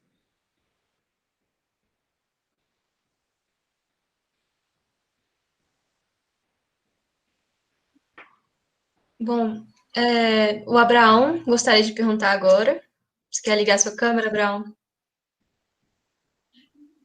Vou ligar, vou ligar. Não sei se vocês estão me ouvindo e me vendo. Olá, tudo bom, Abraão? Olá, olá. Vendo e ouvindo bem, pode falar. Não é bem uma pergunta, não, sabe? Acho que é alguns comentários mesmo. Acho que. Mas acho que aí se a André quiser comentar em cima, né, claro. Mas eu acho que primeiro, assim, para quem não me conhece, eu sou Abraão, sou da Associação Mentais também, estou no 7º período, faço parte do CASA também. E eu acho que, assim, primeiro, assim, sobre o café, acho que é muito interessante a gente estar testando essa nova abordagem, assim, né, de fazer algo, de como a gente faz, como a gente vê várias lives, assim, e como tentar conseguir fazer algo mais descontraído, como os cafés sociomentais que a gente sempre fez, né, historicamente. Então, é uma experiência nova e eu acho que a gente está aprimorando aqui. Acho que está sendo uma experiência ótima, né, primeiro. E eu acho que, assim, acho que a gente precisa pensar também, que a André falou muito sobre os paralelos, né, que a gente encontra, né, e realmente tem vários paralelos, eu acho, assim, até como, por exemplo, quando você pensa nessa questão de ataque a privilégios, né, você fala sobre uma das primeiras coisas, né, do governo Bolsonaro, quando fala sobre quando se pensa em demarcação das terras indígenas, ser contra é porque os povos indígenas foram privilegiados, né? Privilegiados por mais de 10 anos, privilegiados no governo do PT, assim, né? Então, eu acho que primeiro é isso, assim, né? Então, acho que um paralelo que a gente pode traçar, inclusive, é com, por exemplo, a ascensão do nazifascismo, né? Que era um ataque, era assim, uma defesa de um povo contra um povo que era um povo privilegiado, né? Que para Hitler, né? Os judeus eram um povo, acima de tudo, privilegiado, né? Então, por isso eles precisavam ser dominados, né? Então, acho que tem esse paralelo que a gente pode traçar, né? E eu acho que é muito interessante de pensar também que o discurso e a prática, elas não estão sempre tão aparentes, né? Por exemplo, esse discurso de patriotismo, né? De soberania nacional. Ao mesmo tempo que tem esse discurso de defender uma soberania, a gente sabe que os militares são entreguistas, né? Sempre foram, na prática, né? É o caso, por exemplo, você vê a base de Alcântara, né? Que foi entregue aos Estados Unidos, né? Então, é uma defesa de quem, né? E para quem, né? Eu acho que é algo que a gente tem que pensar, né? Sobre tudo, assim, né? Porque é um governo, como o governo Bolsonaro, que é um inimigo do povo, mas que fala sobre patriotismo, né? A camisa verde e amarela como símbolo, né? A bandeira verde e amarela, mas ao mesmo tempo que tem esse patriotismo, tem o entreguismo, né? De outro lado, né? Então, acho que são dois pontos muito interessantes assim da gente pensar mesmo, assim. E pensar também nessa questão da diferença, né? Do discurso, por exemplo, dos governos petistas para o governo de agora, né? Que acho que traz essa questão de combater os privilégios, né? Que, como falado, assim, né? Nós vamos fazer acabar com todos os privilégios, não só os privilégios dentro do Congresso, sim, né? Mas também vamos acabar com os privilégios dos povos indígenas, né? Então, acho que esse é um tom muito interessante para a gente pensar também sobre todos esses ataques que estão sendo feitos, né? Como que é esse discurso e como que ele se dá na prática, né? Então é isso. Acho interessante. Posso comentar? Claro, claro. Acho bem lembrado, acho que há uma inversão de lógica aí, né? Bem clara. Falando um pouco da questão de como que esse nacionalismo o nacionalismo é seletivo, né? Mas há uma seletividade relacionada quem é estrangeiro e quem não é estrangeiro, né? Quer dizer, ao mesmo tempo que que eles criticam as ONGs, né?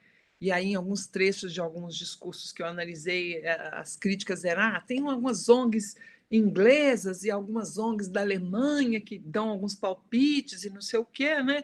Então, quer dizer, você rejeita o ambientalismo, digamos, internacional, mas, ao mesmo tempo, você abre, né, realmente o território para a exploração de, né, minerais. Então, já há muito tempo que o subsolo da Amazônia é totalmente mapeado e dividido, o potencial de exploração de mineração já está definido, o potencial hidráulico, né, o potencial de geração de energia e o potencial, né, madeireiro, né? Os chineses tomam conta de grandes extensões da Amazônia, que são dos chineses, né? Grandes territórios da Amazônia.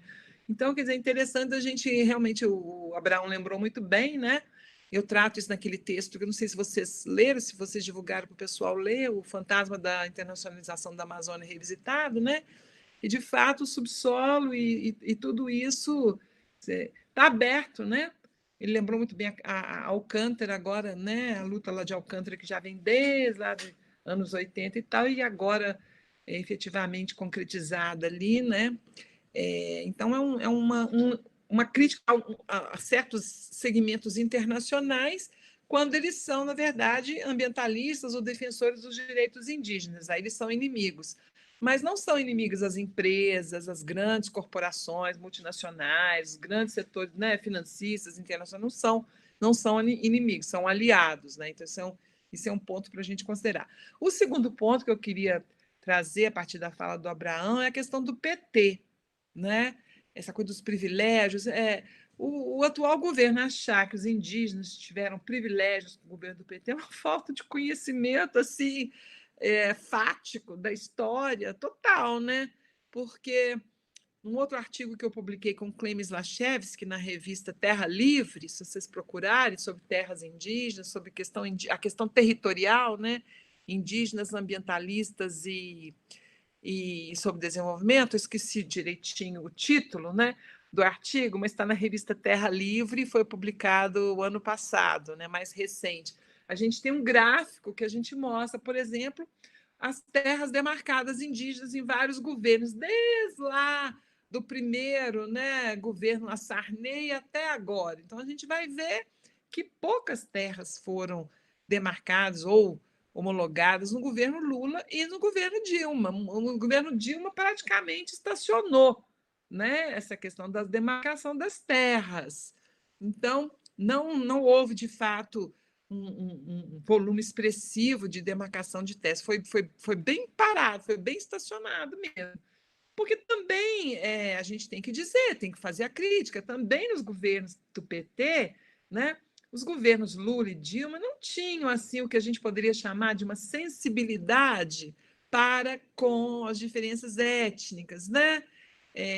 Para grupos indígenas, não tinha uma política indígena assim arrojada, digamos assim. Os territórios não foram demarcados. É preciso lembrar que a Constituição, que foi promulgada em 1988, ela dava ela previa 5 anos, né, um prazo de 5 anos para a demarcação de todas as terras indígenas, ou seja, até 1993 todas as terras tinham que estar demarcadas, né? Isso não aconteceu. Então a gente tem que verificar os fatos também, e sem razão de que é a visão desenvolvimentista petista, com pouca sensibilidade para as diferenças étnicas, né? Na visão petista, tanto do Lula como metalúrgico, quer dizer, a visão dele é de chão de fábrica, né, de proletário, chão de fábrica, quanto da Dilma, é uma visão urbana industrial, né?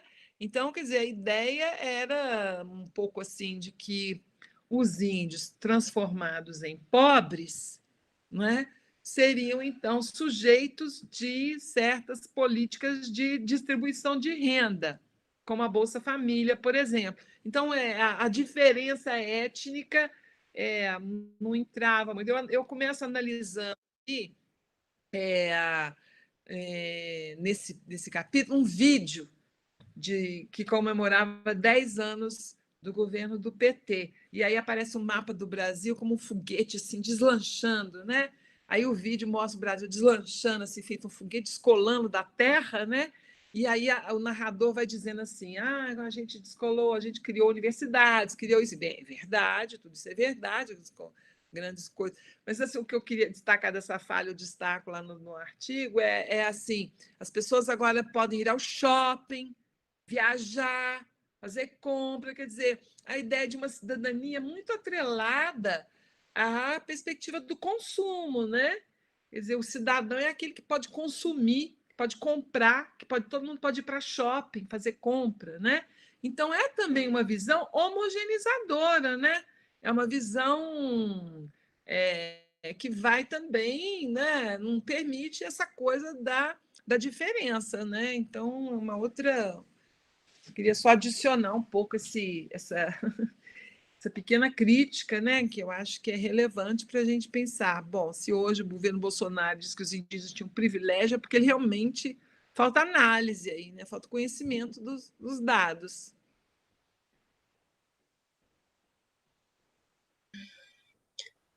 O Adriano queria falar?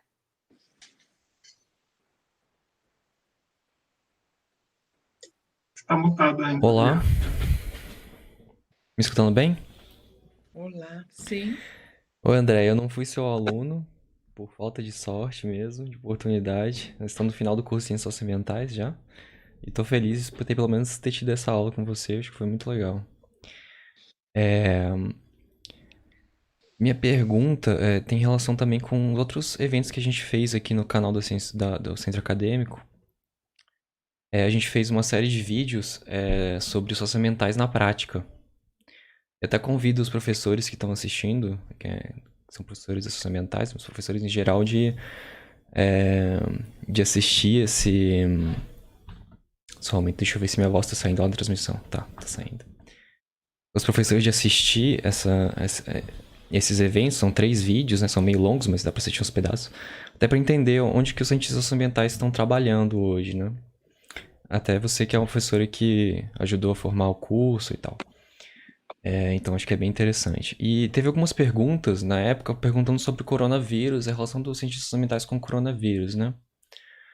E eu acho que tem uma questão dessa relação, pelo menos do estudo dessa relação homem e natureza, dos tipos de conservação ou de como essa interação auxilia na preservação ou não de certas áreas, de que tipo de uso a gente deve fazer da Amazônia ou não, que eu acho que tem a ver com o coronavírus, porque a gente sabe que, assim como na China, onde saiu um novo vírus saindo também de uma interação com animais, etc., a Amazônia é um lugar onde isso pode ocorrer também. A gente pode ter um surgimento de um vírus aqui no Brasil a partir de uma interação maléfica, uma interação desproporcional com certos biomas, né? E aí, a minha pergunta é mais... sabendo que o Bolsonaro ele tem essa visão da academia militar, né? Como que você acha que hoje essa academia entende a preservação e como deve ser essa interação com a Amazônia? Se ela deve ser... Se ela tinha a mesma característica de antes ou se mudou, se essa academia mudou atualmente. E se essa relação com o coronavírus, com a presença de novos vírus, assim, pode mudar também um pouco essa visão. E acho que é isso, não sei se ficou claro.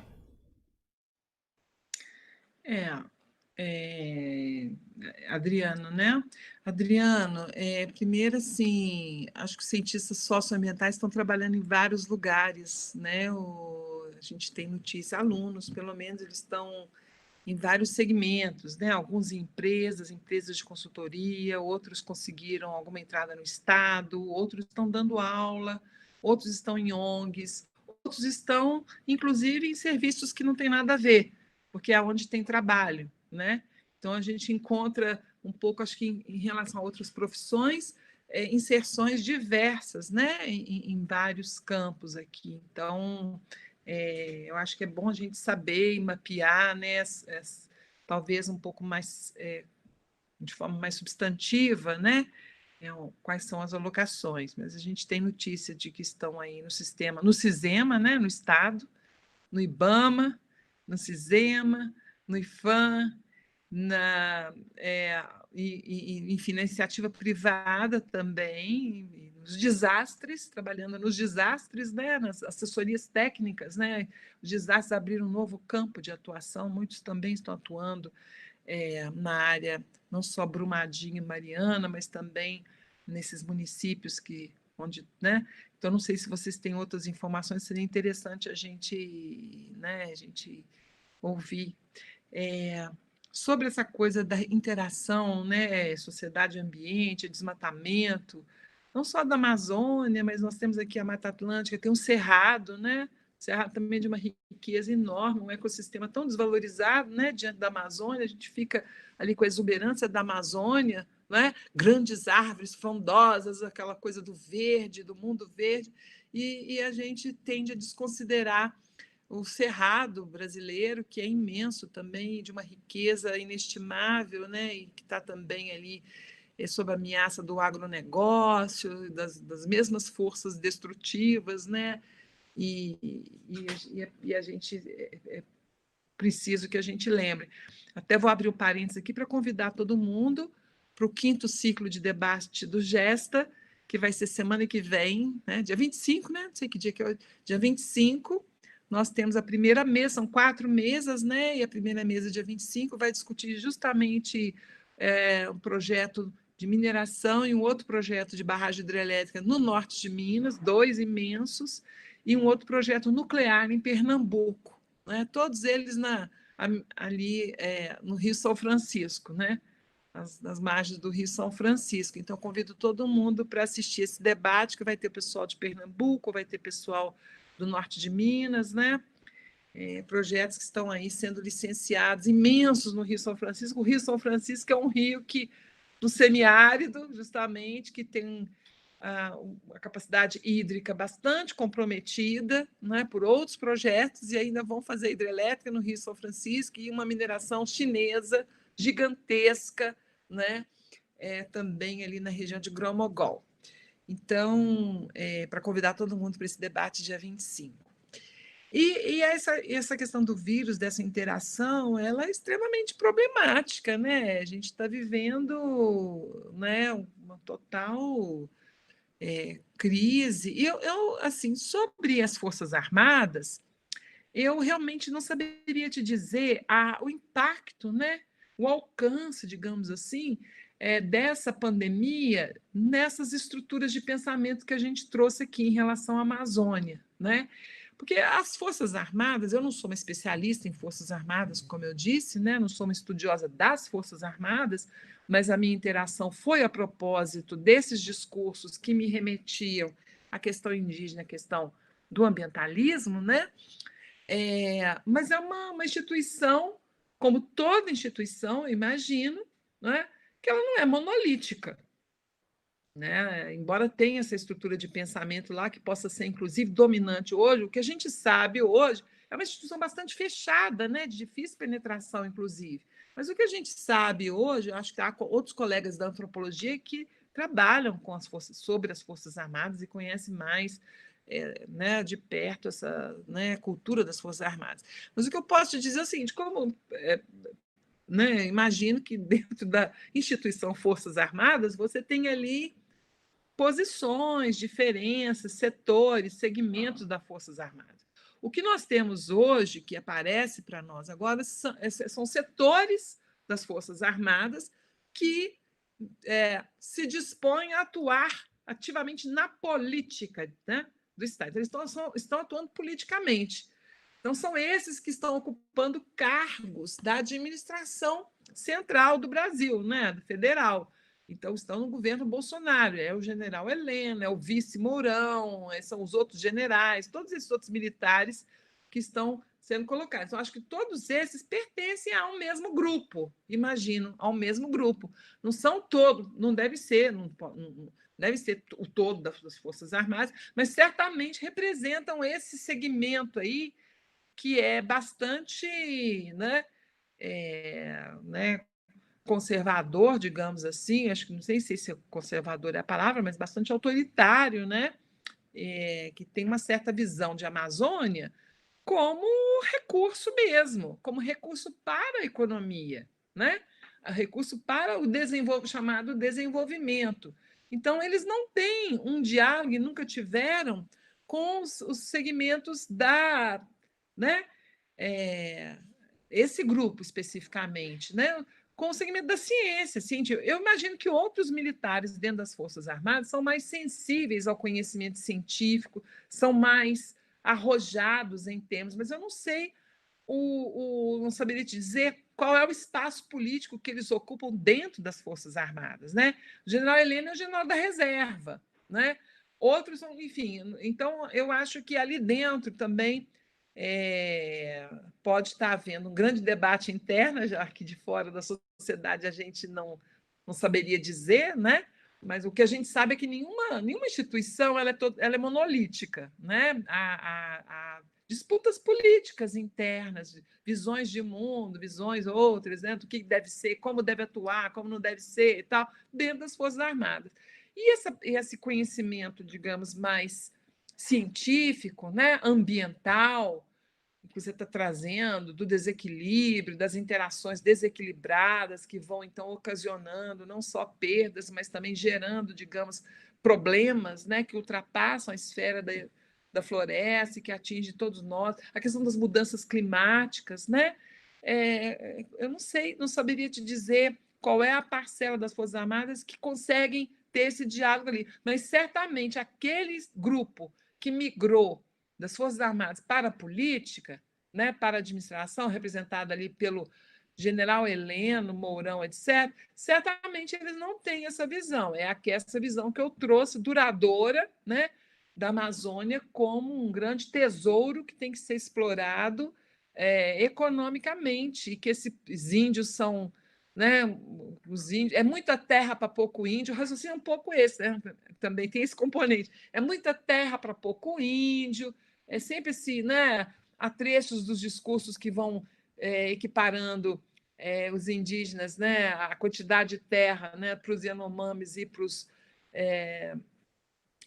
demais, né, na Raposa Serra do Sol, com estados europeus, né, comparativamente com Portugal, é muita terra, é maior do que o estado de Portugal, para, sei lá, 15 mil índios, 17 mil índios, 20 mil índios. Né? Então, assim, a ideia é sempre matemática de proporção de terra, de território e população, essa visão demográfica. Né?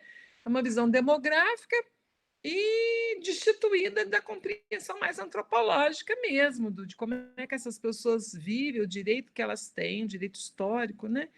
Então, não sei, é bom lembrar que na história das Forças Armadas existiu um Marechal Rondon, né?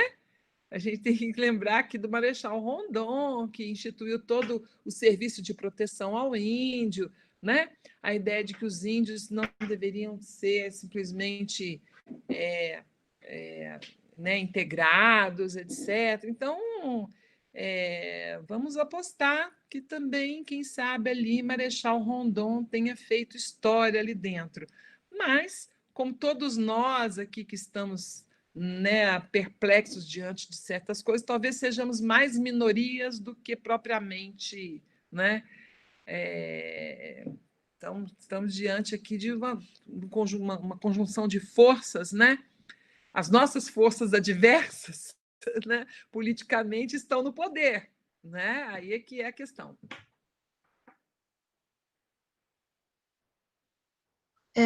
Bom, a gente já não está muito longe de 9 horas, já, né? Estamos quase no limite que a gente tinha programado, mas eu queria reforçar que tem outros professores aqui presentes, né? Então, quem quiser fazer algum comentário, eu tenho certeza que seria bem rico, assim. Então, se os professores quiserem participar, tal, seria legal.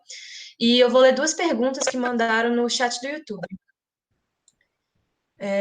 Bom, o Thiago Reis perguntou: você acha que os territórios especialmente protegidos, as terras indígenas e unidades de conservação, ainda são centrais para o projeto dos militares que estão no governo hoje? considerando as tensões com o STF e que o STF está para julgar, por exemplo, a tese do marco temporal para a demarcação de terras indígenas, lembro, por exemplo, da fala do general Heleno, em 2009, criticando a demarcação da terra indígena Raposa Serra do Sol, que foi justamente nessa discussão que o STF trouxe a tese do marco temporal. É isso. O general Heleno, que é hoje essa grande figura do governo Bolsonaro. Vocês estão me ouvindo? Eu não tenho certeza. Uhum. Sim, sim. E a outra pergunta é do José Adilson Lino dos Santos, que primeiro ele comenta, a Transamazônica foi pensada pelos militares como um projeto tacanho e fracassado de reforma agrária, visando o reassentamento ao longo da rodovia de centenas de milhares de nordestinos, que viviam acossados pelas secas e que seriam usados para colonizar a Amazônia. Era um projeto, obviamente, muito ruim e que criava uma série de conflitos. Andréia, você concorda que, de certa forma, temos agora a continuação desse projeto de ocupação, mas não mais por pequenos colonos, e sim por grandes latifundiários? Ou seja, retira-se desse projeto de ocupação qualquer conotação social, por pior que fosse, e passa a se considerar basicamente o aspecto econômico, tornando o que já está ruim ainda pior. É isso.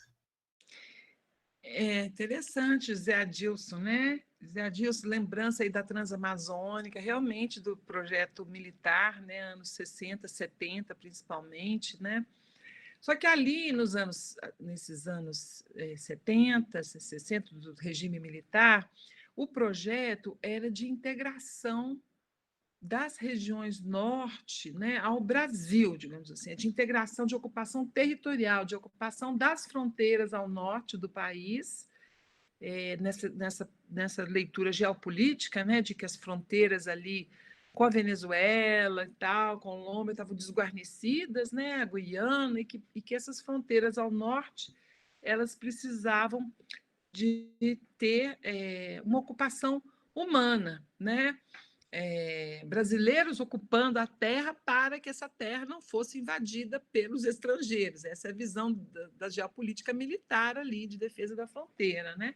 Então, o projeto desses anos era um projeto de integração, né? E que tinha esse viés econômico nacional, de construção, né? Enfim, de promover essa migração, né? Promoveu-se muita migração do Nordeste, né? E do sul do Brasil também, do Paraná e tal, do Centro-Oeste, para essas regiões, Centro-Oeste e Norte, né? Através dos projetos de colonização, que se mostraram efetivamente um fracasso, porque aquela região, e José Lutzenberg, em vários documentários, filmes, mostra isso muito bem, né? Tem uma série de documentários de um historiador inglês chamado Adrian Cowell, né? A Década da Destruição, que é uma série em que ele gravou na Amazônia durante os anos 80 inteiros. São 5, 6 filmes gravados nos anos 80. É muito interessante de assistir. Né? Como é que a terra ali era uma terra pouco propícia à agricultura e ao conhecimento de agricultura que os colonos tinham, né, de outras regiões do país, né? Essa coisa de desmatar a floresta, desmatar, e aquela terra ali era uma terra arenosa, seca, sem árvore, não dá para ter, não era uma terra fértil para a agricultura, né? Isso foi o grande fracasso, né? Hoje, a integração, né, de certa forma, você aponta pelas empresas, muito bem colocado, mas é uma integração internacional, já não é mais um projeto de integração nacional, de proteção de fronteira, mas é uma integração do Brasil à economia mundial, como provedor de commodities, né? Que é o papel de provedor de meio ambiente, né? Então, a gente manda meio ambiente para quem não tem, né? Então, é na forma de madeira, é na forma de minerais, é na forma de, né, das commodities minerais, commodities agrícolas e commodities, né, florestais, né? Então, é extração, economia extrativa, né, para fins de exportação e, com isso, gerar divisas internacionais. Então, isso, é um projeto de integração ao mercado internacional, através das grandes empresas, não necessariamente as brasileiras, né? Enfim, está aberto ao capital internacional, né? É isso. E sobre o Tiago, né? O Tiago foi a questão do que mesmo? Do marco temporal, né?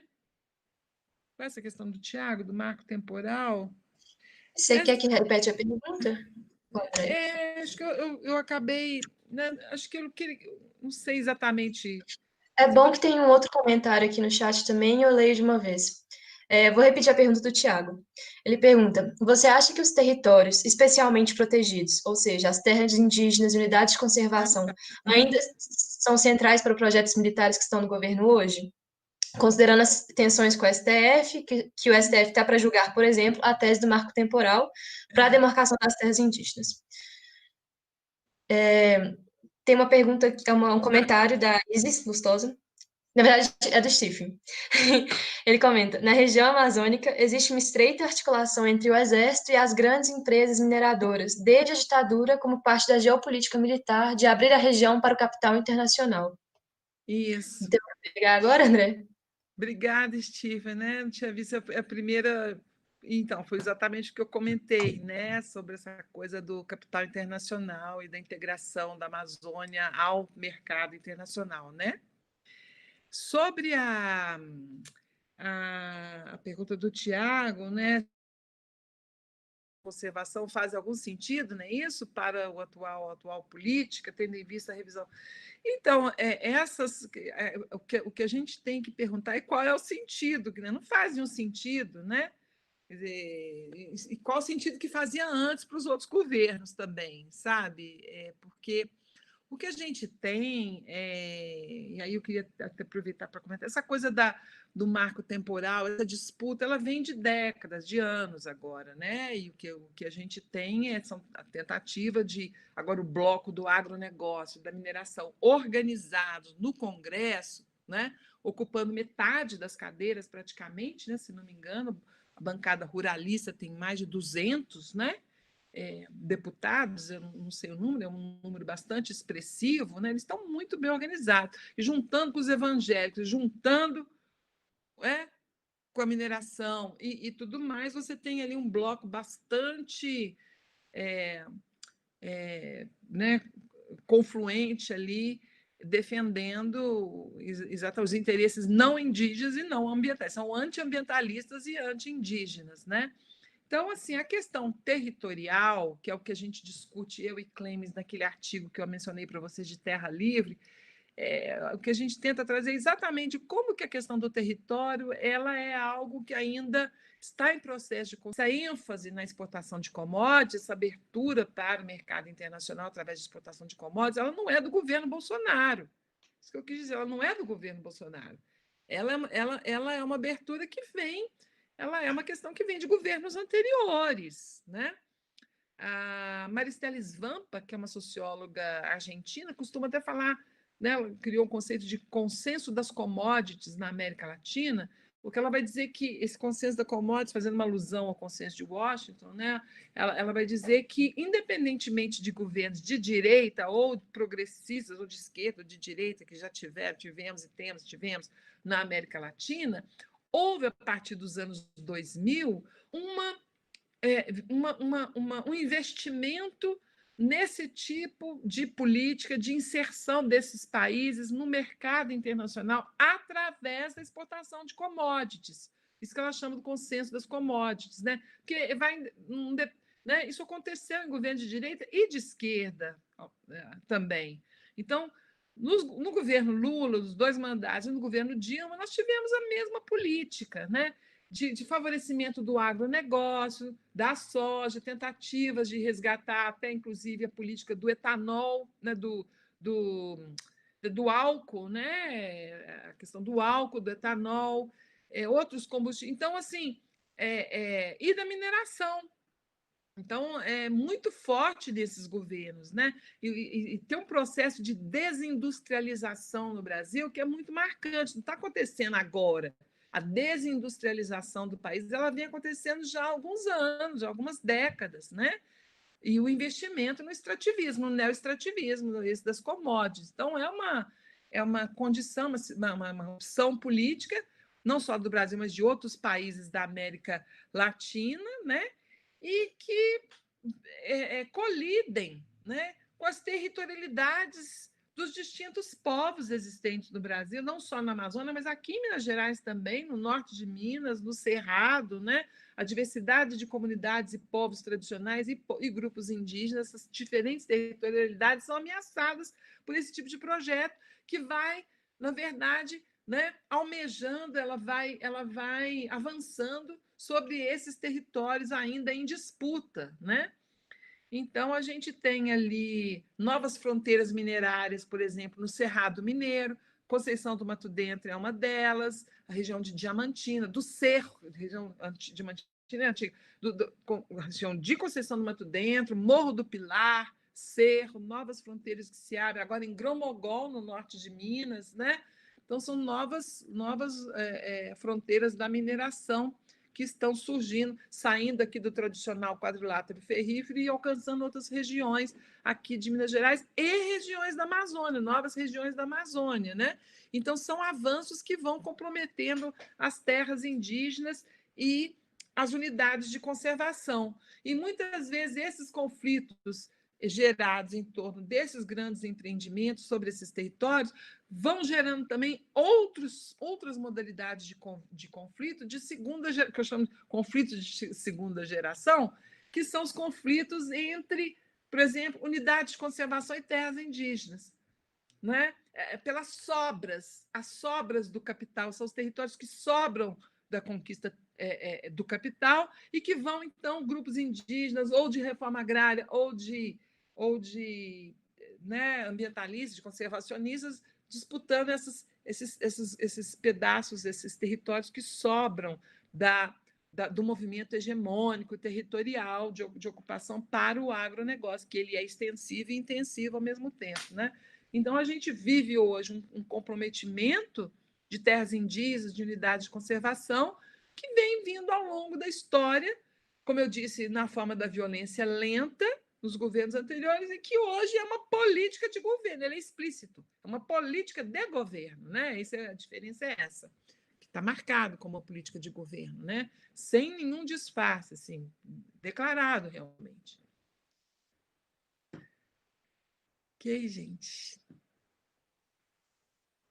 Bom, já são 9 horas, né? Então, eu pergunto se tem mais alguma questão, alguém queira comentar mais alguma coisa.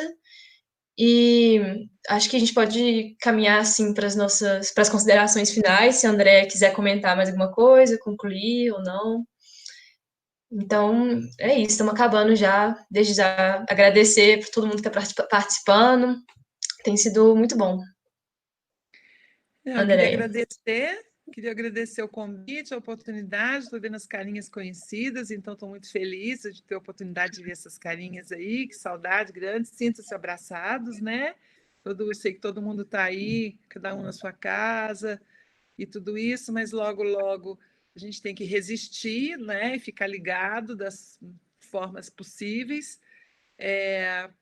E a gente vai sair dessa e de todos esses desafios, né? Acho que a gente precisa estar antenado, ligado e ter fé também é bom, cuidar da saúde física e mental, né? Da saúde física e mental, né? E não temer, né? Não ter, né? Saber lidar com o medo, né? O medo é saudável, mas saber lidar com o medo e enfrentá-lo, né? Essa disposição, né, de que a história é essa, ela nunca está completa e nunca está fechada. Então, a gente está vivendo um momento da história que é esse e que está nos convocando aí a agir, a pensar e agir, se posicionar. Então, muita fé, muita luta e muita força. Estamos juntos, gente. Um abraço para todo mundo, tá? Valeu, André. Obrigada. Obrigada, gente, todo mundo que participou. Acho que a gente vai encerrar agora. Então é isso. Até a próxima. Fora Weintraub. Isso aí. Pela educação. Fora Weintraub. Totalmente. Abraço, então, gente. Muito obrigada, viu? Valeu. Tchau, gente. Fiquem bem. Valeu, Tchau, André. gente. Tchau, tchau. Tchau a todos.